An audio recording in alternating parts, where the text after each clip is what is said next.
Bonjour, bonjour, bonjour, mes amis. Bienvenue dans cette nouvelle interview avec le vampire. Merci, merci de avoir regardé. Hello and welcome back, travelers, friends, etc., to. I mean, when I say another episode, it's more like it's been requested, nay, demanded that I do a reaction, and now it's like Interview with the Vampire Fever. It's funny. The new season isn't even coming out until probably early to mid next year, and yet the hype has every time there's a new announcement, the hype is reinvigorated for the series, for the franchise, and appropriately so. I love this show. I love this show very much. I'm also very well aware of what it and you find folks at home, what this has like this in more ways than one has helped me, been a benefit to like I love discovering a new fantastic series, but also I'm very well aware of how it's helped my channel grow, and for a lot of the community that's out there now, you guys to come together and for us to be here and enjoy this and analyze and talk about it ad nauseum. So I've been told to react to, I believe, so I've seen the teaser. I watched the teaser, the Comic-Con teaser at the end of season 2 on my watch through, I believe. But as of 10 days ago, there is this sneak peek, the gold and the glitter, the vampire Lestat. It's funny because technically, I mean, wouldn't you call this Interview with the Vampire season 3? But instead, it's just being called Anne Rice's The Vampire Lestat. So we're gonna have a full Lestat focused like journey for this season. But I've been told to react to the AMC Plus exclusive here. I think I might as well make a whole thing of it. I might also react to the interview up there, and I'll see what else anybody said in the on Patreon. Some people have messaged me about this, and I have a. Some of you might already know this if you're on the Patreon, very obviously, but I'll have an announcement, a very exciting announcement about this series and someone very close to me at the end of the video. So backstage, I've not seen this, by the way, featuring Sam Reed and Vampire Lestat. I'm here for it. I'm here for it.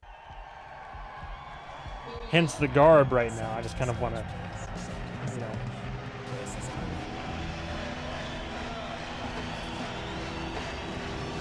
Bro's living his best life. Ooh, We're here in Toronto shooting season 3, and we're going on tour with the Vampire Lestat. Oh, can I go? Or have I missed my opportunity? Wait, when he says going on tour, does that mean I've already missed my chance? He's like mid-tour. In season 3, Lestat's living a rock star life in its most hedonistic, authentic way. Oh, right now, he wants to be completely engulfed in the music. It lights a fire. Be lost in it. Seen through the pain. This show is so crazy. Every season feels entirely different. Got 100 new skill sets to try and learn and rehearse. Oh yeah, like singing and such. Yeah, I'm loving it. Yeah. Hell yeah. Ooh. Every day for The 2 gravitas. years in the trailer, I could hear him next door practicing. Everyone's in for a treat. I'm so excited for everyone to see these wild costumes. Oh my god. These crazy sets. The extraordinary music. All the effort that goes into the production of the show. I'm here for it. Is the world I think one thing I just really hope that we don't run into when I'm doing the reaction series for the show is, believe me, I love when music is kind of part of the experience. I recently streamed and played Death Stranding 2 with my gal pal, my partner, and almost every single video ends up being demonetized because the music, though it's lovely, beautiful, and accompanies the narrative and the situations in the game so well, it's all still, at the end of the day, music. And I know how to get around copyright for movie and film and television. I'm experienced enough in that regard, but for music, I sincerely hope that I don't just get like a plethora of strikes, or I say like Patreon, it won't be a problem, it won't be too affected, but for the YouTubes, it's a bit of a different story. is the world ready for season 3 of Interview with the Vampire? They better be ready. It's a big season. Up there going ham on the violin, bro. I think we're gonna call it the Vampire Lestat though, aren't we? Yeah. The vampire Lestat. And correct me if I'm wrong, this takes place in modern day, does it not? Though I assume there will be stories of the past and flashbacks told. We're not sure about what the narrative structure will be like. And I haven't read the book. So if there's already a precedent set by the book in terms of what the narrative looks like, I am unaware, and I would like to be kept unaware. I don't know. I'm caught up with everybody else now, but the difference still being is that I haven't read the books. So Lestat tour locations, t-shirt for season 3.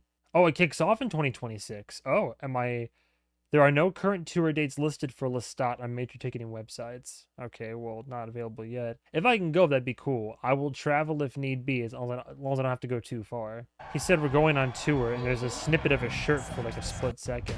Okay, I see it now. Yeah, Washington, Oregon, California, Arizona, Colorado, Tennessee. Nash, oh yo, they're coming here. They're coming here, baby. Oh shit. Oh, we gotta go. We gotta go. Oh, are you kidding me? We gotta go. Oh, 100%. Yeah, of course. I was about to say music centric. I would hope it be coming to Nashville. That is great, amazing marketing tactic. I'm sure tickets won't be too terribly cheap, but I would 100% love to go to that event. Maybe even do a little video vlog about it. Everybody at home that can't make it. That's exciting stuff. And I've already seen the teaser where it's like the whole with the tattoo. The Armand was right. Like, get out of town with that. And now the interview, sure. Welcome one and all to San Diego Comic-Con. I'm Tatiana Hollander at the Screen Rant Basement, here with the cast of Interview with a Vampire, or as it will soon be known, the Vampire Lestat. Drumroll. How are we all feeling? I thought that was a spoiler, but I guess this comes after. This is gonna be we're jumping to the future. It's not a spoiler. Okay, yeah. I was about to say it's not a spoiler because what the posters, everybody online already told me. Like, because the whole thing was, it was the L and the V, right? That was like the logo, and I was like, what is that? And people were like, well, for those of us that read the books, we know it's Vampire Lestat, most likely. And so they told me right away. Gotta love my boy up here. A vile hunger for your hammering heart. Also, is that the I see Kratos Leviathan axe up? Is that his Leviathan axe? Am I correct? No, it's not. No, where have I seen that? No, where have I seen that axe before? And Luffy's hat, Superman, Jurassic Park, the Amber, a pink pink TARDIS, PlayStation, Brontosaurus, Dexter, because everybody can't stop talking about Dexter right now. Han Solo and Carbonite, a coffin. No, that's that's Thor's axe, but in the Avengers, in the end game, like the Avengers, like that's that iteration. I saw the axe, I was half right. I thought it was the Leviathan axe from God of War God of War and Ragnarok, but it's with that design. That's got to be the version that Thor has made for the final battles. Anyway. First of all, Roland, I gotta ask you. Okay. Lestat's turn to tell his story. Yes. How does that change everything? Oh Turning boy, everything up to boy 11, if you howdy. will. Topsy-turvy? Yeah, it's so interesting, right? So yes, there is a big VO. There is a big VO in the show. It was really strong in the delightful book, and that book we is tried for a little bit to try to write without it. Bro, that book has seen some better days, my dude. It's Eric Bogdosian, right? I like how he brings the vibe to the function of just like the cool uncle who like these guys are living their wild, tumultuous, the stormy romance, a Yoto, like living that whole life, and he's just here like, all right, well, I guess I'm the band manager now. I'm just enjoying it all. And then we missed it desperately, and I don't know. He basically has to explain to the world why a particular rock album almost destroyed the entire planet. So it starts there. How about that? It's only coming out after the panel, not after the show. Oh, what? I mean, it's in the To be first fair, the minute of the book show. I mean, that's exists. not a spoiler. We do that in the first minute of the show. Sure, Fine. okay, yeah. Now, In April. April? Oh, April? All right, clap again. We'll start over. Oh, I know. Sam, I was reading, I What was a reading up, card. I was brushing up on my interviews. Okay. I saw you said that rock stars are inherently vampiric. Yeah. Can you talk about melding the rock star persona with the vampire? Why Oh, one very is so perfect easy. for the other? Well, firstly, I would say that Anne Rice always said that rock stars are inherently vampiric. So I was kind of just riffing on a theme that she said, but Plagiarism. well, plagiarism or kind of inspiration or There you just go. direct quoting. He's hip with it. But like Lestat was instrumental in the creation of the Theatre of the Vampires, and you know, that's a safe space for vampires to kind of chuck all their vampireness out there on the stage and kind of let loose. I feel like it was, but when it was at first when we were first introduced to it, but then slowly became this like toxic, like I mean, it was a safe space at first, but I guess you could say the vampires like felt like they were. It's a lot to get into right now, but it then became like once they don't like you, then the whole like coven turns on you, and then you're or even before that, like when they were like just kind of acting a certain way to certain people, like Louis who didn't want to join directly, and then how they treated Claudia, like by the end of it all, like it's not. And be themselves to a degree, hiding in plain sight. And there's like a very strong link between the way that Lestat approaches being a rock star, a vampire rock star, as how he was when he was part of the Theatre of the Vampires. And, you know, like, it's very true, aside from what Anne Rice said, it's very true, like, you know, like how many pop songs and rock songs are about being a vampire or have vampireness The in them? world is a You know, you vampire. just look at Florence Welch or Chapel Roan or Olivia Rodrigo. Yeah, I was trying to think of her. You know, like, it's very, very common to kind of like, you know, associate otherness, associate kind of carnal desire with being a vampire, and it's very common, so it makes total sense to me. I mean, like, it's totally logical that he's up there going like, I'm a vampire, listen to my music, kind of Yeah, like, yeah. you know, I want to drink your blood. He could be singing All in about character, anything, yeah. you know, Everybody would just eat but it he's all up. using that metaphor, so no brainer. I love that. Yeah. Very, very brainy answer to a no-brainer question. Thank you. No, it's all good. You brainiac. Try and be jokey. Yeah. Let me take a joke. No. So Jacob, Louis has been finding himself within season 2 and also presumably since season 2. What can you tell us about what's different about Louis in season 3? I think Louis sort of did find himself, or he found like a version of self-acceptance. Yeah. Leading to the And I think, reconnection, like the in that time, heartwarming, heartbreaking maybe he reconnection. got a little bit bored, and he's diversified his life. Yeah. What can I he's say? Diversified even. What am I allowed to say? Even wider than he did back in the day. But yeah, there's always going to be like a thing that draws him back to his past, in a few different directions. Be prepared for everything to not be Okay. right in the world of Louis. the Oh Pontiac. no. That's just par for the I'm always course. prepared for that. Yeah. Eric, Daniel's gotten his own taste of both celebrity and vampirism. Can you talk about where we find him? What's different about him? How is he dealing with post-book release life? I'd say unworthy in Dubai, unworthy in San Francisco.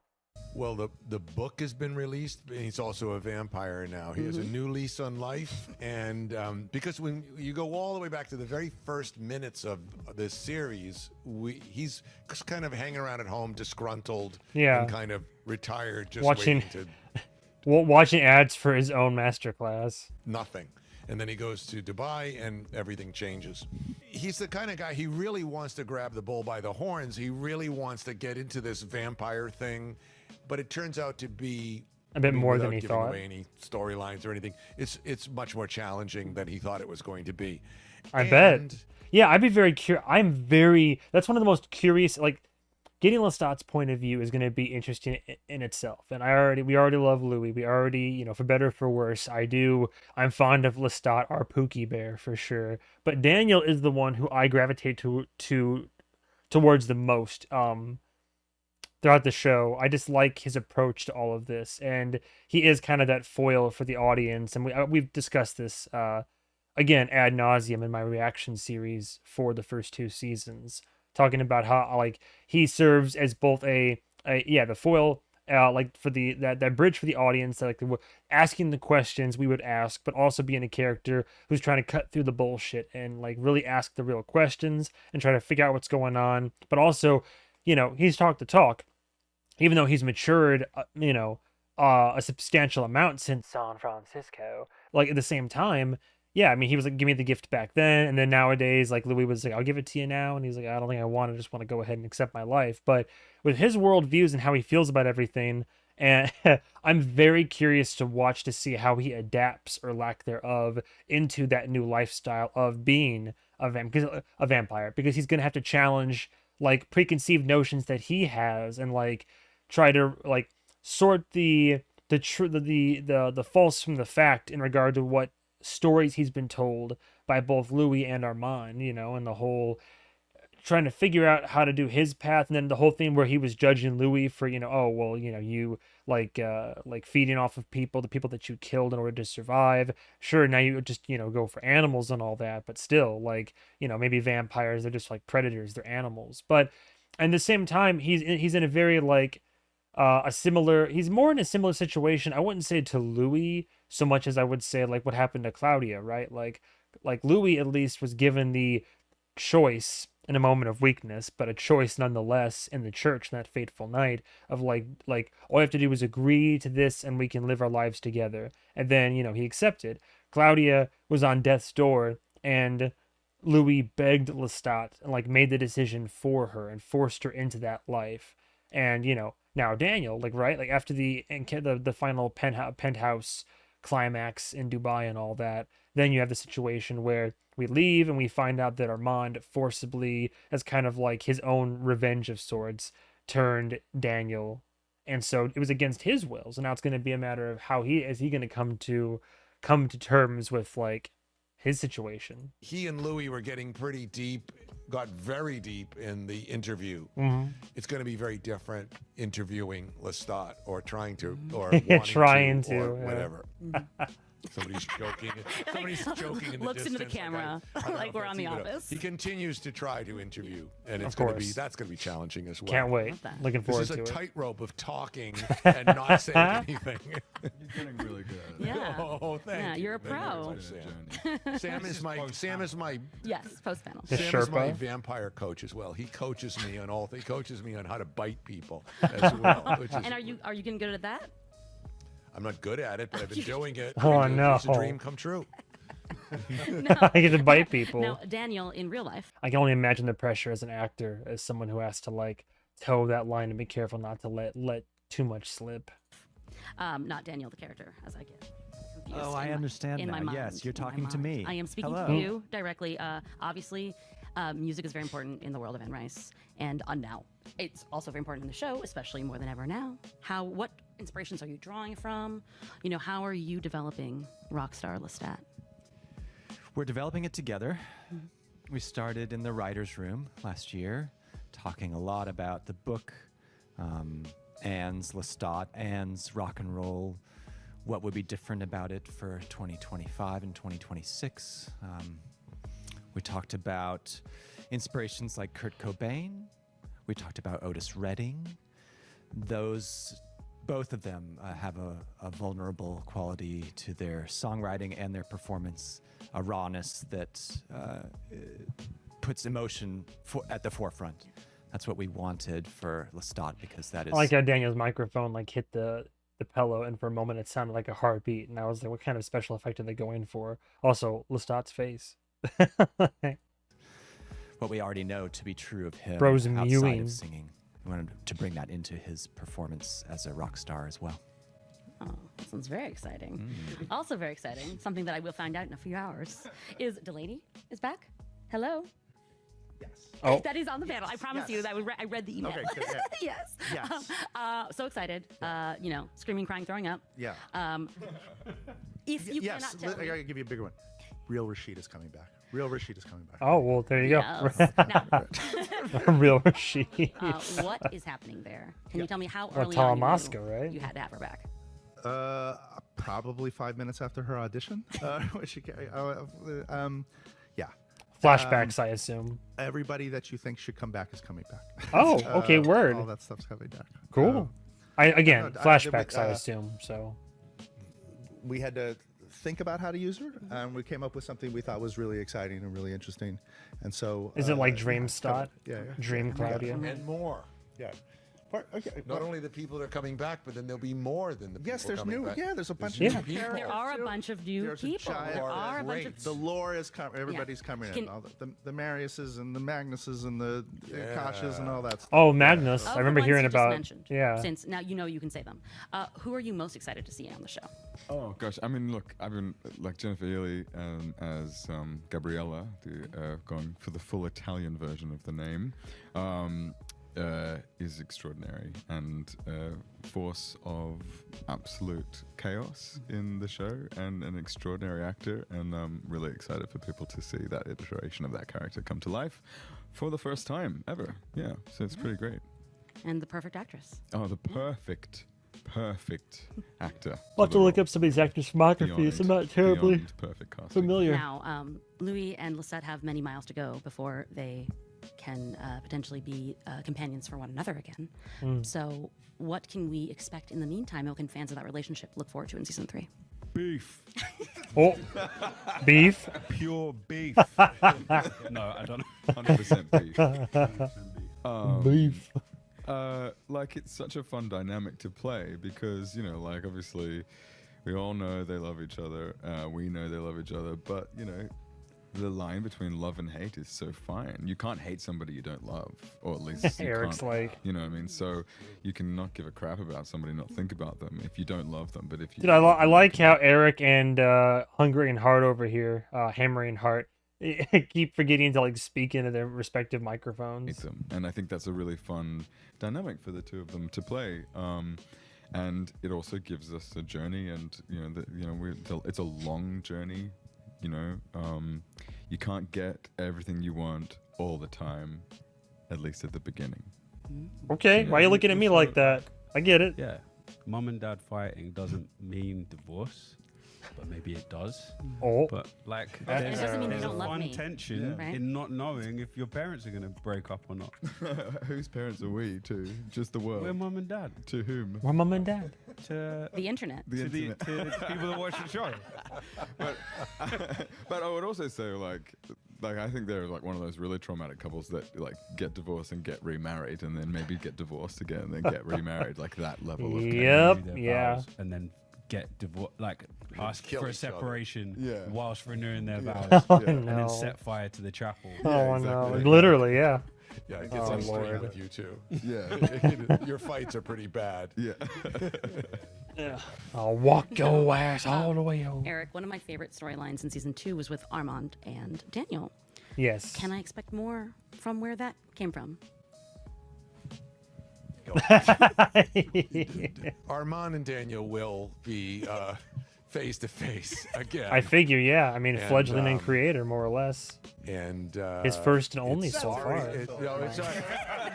That's all, folks. We've already shot some of it, and it's pretty intense. Revelatory He captain. yanked the microphone over. I want to say something about Screen characters. He asked it. He said, "Yeah, go for it." Everybody's like, "Whoa, whoa, whoa!" Like, come on. That's the scoop. Has nothing to do with what we're actually doing in this production, but in the Anne Rice, and they will be. You just said Marius is coming, right? You just said coming, that. yep. Those Marius and Gabriella are two amazing characters, and I can't wait to see that. I don't even think I have any scenes with them really, but they are just amazing characters and very rich. I mean, I would love to be Marius in the real world. I mean,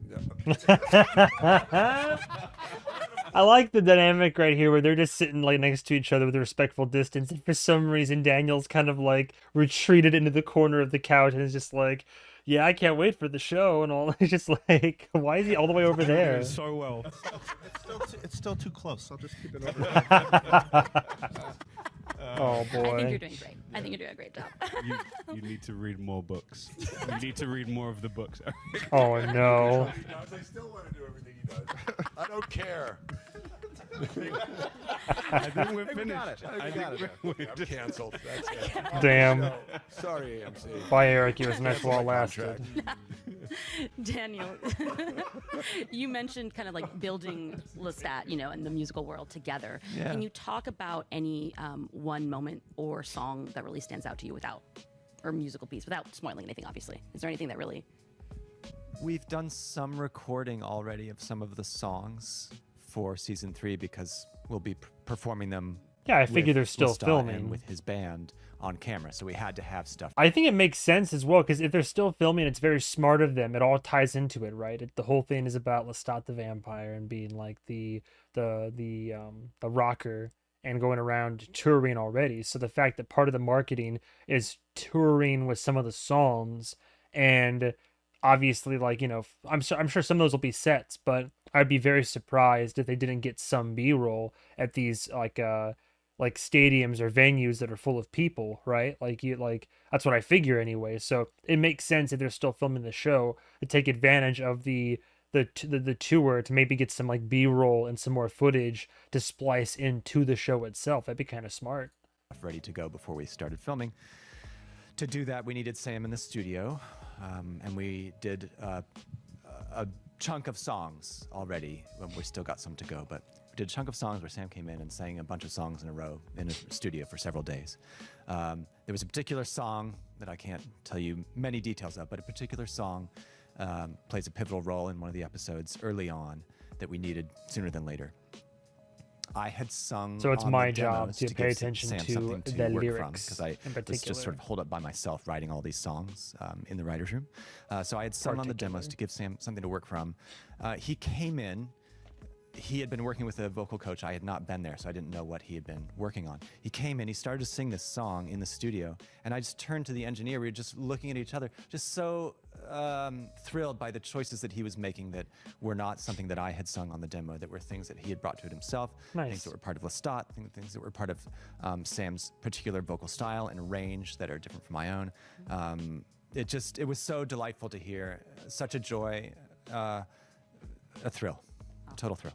I love to hear that. And then last but not least, Roland, I know based on the names that we've seen and also just things that you have said in the past that there's like little Queen of the Dam creeping in, you know? Oh. From our pilot. Exactly. From the beginning. Season From the 1 that was there. beginning. However, Oh. I would like to know, I'm is there anything that is unfamiliar. off the table in the Anne Rice Vampire Chronicles world? Like, is there anything that you're like, I don't know that we can do that? Oh, okay. He's like, I heard people didn't like Mayfair Witches, so we're gonna leave that aside. Why? No, just, you know. I don't know. Oh,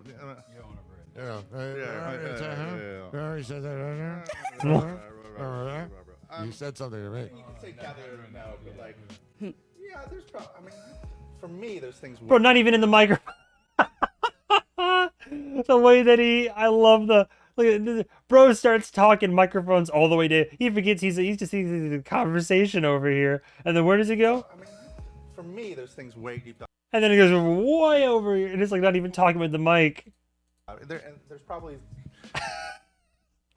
Well, for me, there's things that are way over here and over there. Oh yeah, I'm doing an interview right now. Dude, he cracks me up, man. There's probably like some landmines there that we just have ways to go. Lestat and Louis getting into domestic. I'll never forget Lestat and Louis getting into a domestic, and like his commentary at the end of the episode. It's like, well, you know, He tells Louis that he loves him, and Louis never says it back to him. So it's all just coming to a hill. basically being like, what do you think was gonna happen before a domestic abuse, like assault, is wild for that to be the response.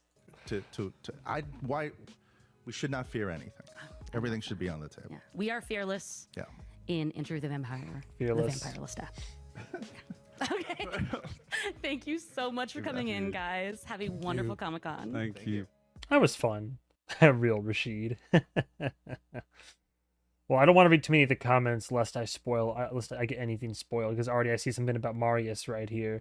I don't know who Marius is, but I mean, one of these days I gotta read it. One of these days. Talk influences for Rockstar Lestat. I mean, I don't want to get too bogged down on all this. They had a whole panel at SDCC. I remember hearing about that.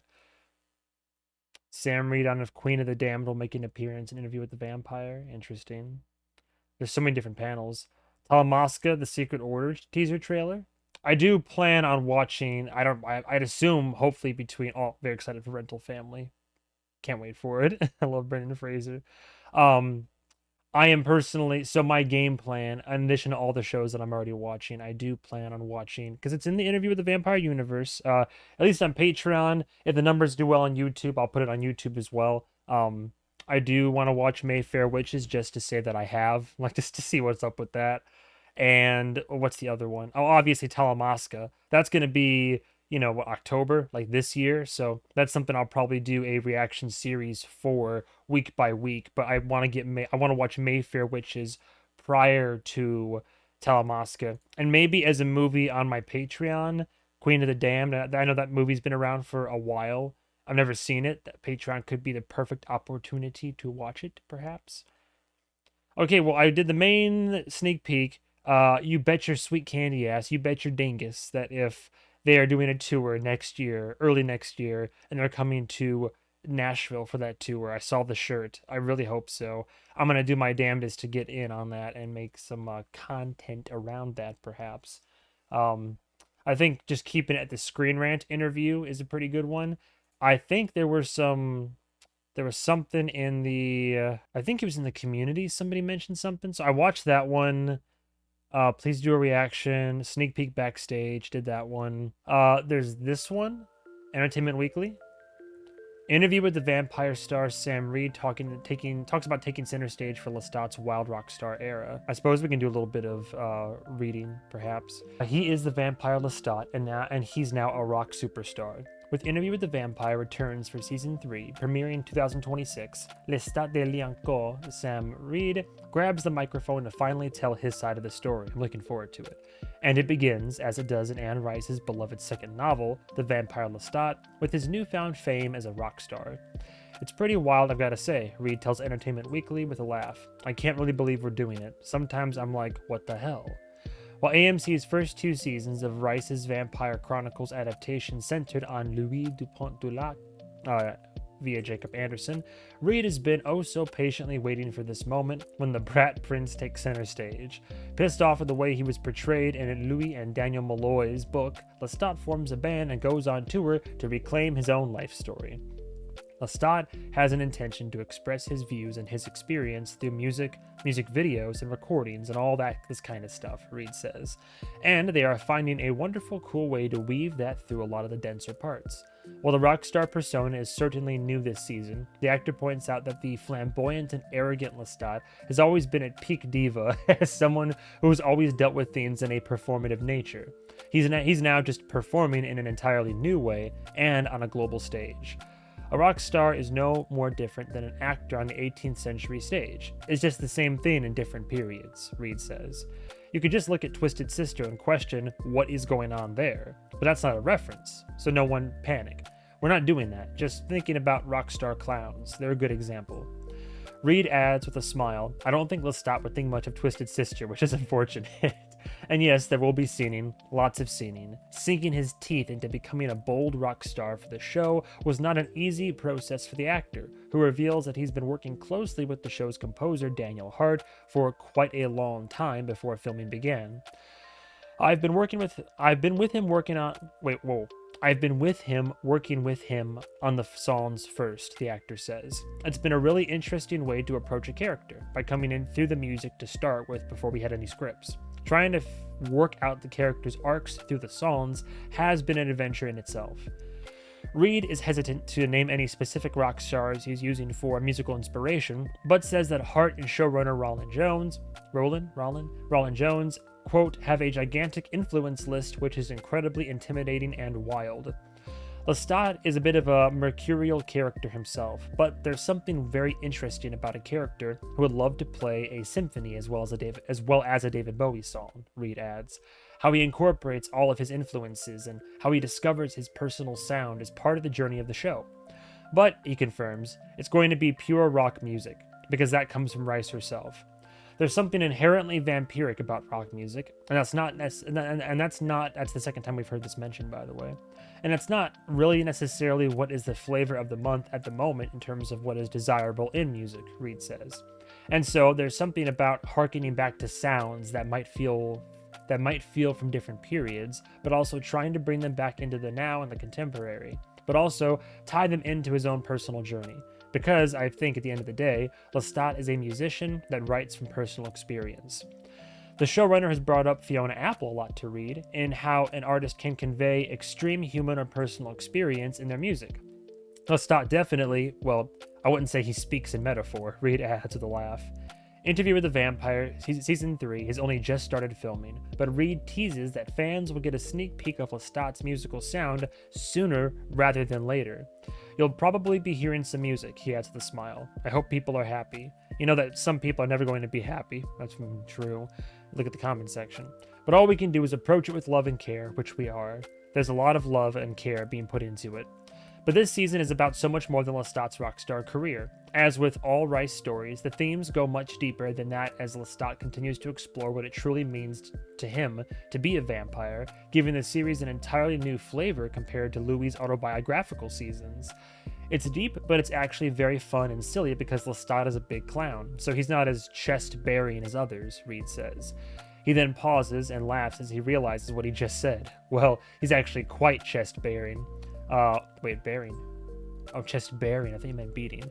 Chest-bearing. He's very chest-bearing, but in a different way. LOL.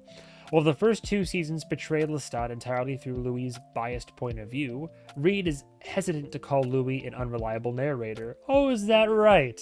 Interesting. Okay. I don't think we should ever try and say that Louis is a liar or unreliable. He's remembered things that are perfectly valid, Reed explains. But I don't think that Lestat has the same intention to tell his story as Louis has. He's not trying to necessarily unpack something that might be wound in his head incorrectly. Lestat is much more aware of the structures in which the storytelling might or might not take place. It's funny how even he's like everybody online, when telling me how to approach the series, they're like, oh, well, keep in mind the motif of the unreliable narrator, and that's kind of what Louis is. But here, even like the character that plays Lestat is like, I want to go as far as to say Louis is an unreliable one. But again, it is all part of that odyssey of recollection, is it not? That said, Reed admits Lestat isn't exactly totally reliable as a narrator either. Oh, go fucking figure. I would never have guessed. If he's unreliable, he's intentionally being unreliable as opposed to being potentially hoodwinked by a series of events, Reed explains. Lestat is slightly different than Louis, I would say. They're both unreliable in their own way, but I don't think perfect for each other. But I don't think one is more or less than the other. One might be more intentional than the other. While Reed knows this season is highly anticipated for fans of the Vampire Lestat, he warns that this show is always an adaptation first and foremost, not an exact recreation of the source material. It's a massive book, he says. You're not going to make everybody happy because those people who want it recreated page by page, line by line. It's not practical. Like the first 2 seasons, the showrunner pulls out the core themes, the feelings, the visuals, and the underlying concepts of the book. You can still find those big scenes that you really want to see, but they're in a slightly different context. I think that it's really, really fun. Keeps everybody on their toes, just how Lestat likes it. Yeah, I'm here for it. Judging by the reaction what I see online, I think people are more than satisfied. I think people love it as far as an adaptation would go. Okay, cool. Well, yeah, so all that to say, that was my reaction to the behind the scenes teaser and one full SDCC interview. I know there were some requests to do bloopers for seasons 1 and 2. I will do that eventually, don't you worry. And also I read that interview. In the meantime, I will say this for those of you that chose to stick around to the whole ordeal. Coming up very soon after this upload, I can promise. So I think it was a suggestion made, and then I put the idea out there, and a lot of people gravitated towards it. So I believe this same week that I'm uploading this, I don't know, all the videos are it's a blur right now, but the same week that I'm uploading this, I believe episode 1 is already on Patreon. I believe episode 2 will be up there as well. Me and my partner and I decided that we are going to do our reaction for Interview with the Vampire.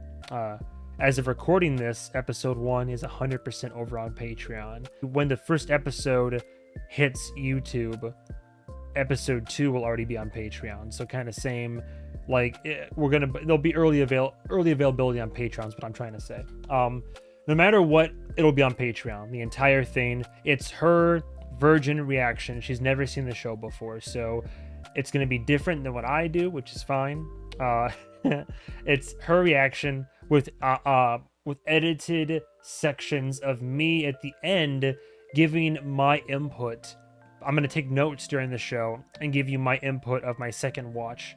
If there's anything extra that I catch, any opinions that I have that may shift or anything like that, I'll include at the end of each episode. But if episode 1 does well, I doubt it will do as well as my first watch through of it on YouTube. But if it does well, like at least like, 1,000, maybe several thousand views or more, what have you, if it does well and they continue to do well, I promise I will make sure to have all of her reactions up on YouTube as well, like a full series for it. Regardless, like, of what happens, they will for sure be over on Patreon. But if they do well enough on YouTube and I can justify putting the expense in there, giving my editor more videos to upload and such, more views, more ad revenue, more money that I can give to my editor in conjunction with all the other series that I'm already doing and having my editor work on for me to help me. So yeah, if I can justify the expense and if you guys and gals really want it, I want to make sure it's available for you. But in any case, it will all be on Patreon. Just like this, I think I'm going to do this whole thing full, uncut, uncensored, with like no edits or alterations for the most part. I'm going to put this on Patreon as well. So yeah, all right. Cool. Well, that's all I have the time for today. If there's anything else that I missed in regard to the interview avec le vampire world, then by all means point it out to me. I'll try to make this a bit of a priority. I think that I'll have this upload both on Patreon and on YouTube, hopefully in the same day, like maybe even the day after that I'm recording this, because I still have a bunch of stuff to upload. Still doing White Lotus, still finishing up Dark, also doing uploads for The Bear, and in about a week or so, the Alien Earth series is also coming out, and I'm a mega Alien fanboy, so I'm gonna have to do weekly uploads for that as well. So much content, so little time, but I'm gonna get it all done. But in any case, that's all the time I have for today. Thank you guys and gals so much for watching. I'm excited for season 3, The Vampire Lestat, coming out next year. Like I said, at the concert's a thing. I'll try to go to that, get some content. But otherwise, in the world of Interview with the Vampire, look out for my my partners, our couples react series for that coming very, very soon on YouTube, like a day or two after this, probably, maybe a couple days after this. And then expect a reaction series for Mayfair Witches and for Talamasca when that comes out as well. Thank you. Have a good day. Have a good night. And as always, goodbye, travelers. Gotta hit him with that. Oh, oh, oh, oh, oh, oh. I don't even know how the song. How does the song go again? Ooh, ooh, ooh. Ooh, ooh, ooh. Wah. Ooh, ooh, ooh, ooh. Ooh, ooh, wah. There you go. We gotta hit him with the and all the all right, there we go. That's good enough. All right, I made enough of a fool myself. Goodbye. See you next one. Goodbye, travelers. Bye.